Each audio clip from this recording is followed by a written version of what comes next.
tortilla de patata. Con revueltos de la casa que llevaba y ya lo Muy bien. sabéis. Que es la tortilla de la casa con pimiento, ¿verdad? Muy bien. Esto es tortilla desobrasada con cebolla caramelizada. Mirad qué pinta tiene. Muy bien, muy bien. Y el pan.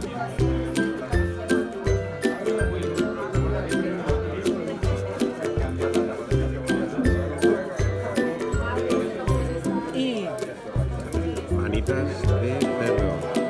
Que nos vamos a pegar aquí un buen homenaje.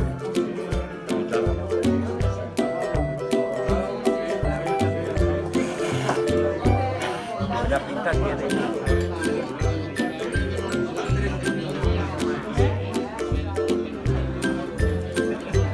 El cremané tiene muy buena pinta. Ahora os diré qué tal está, compañeros.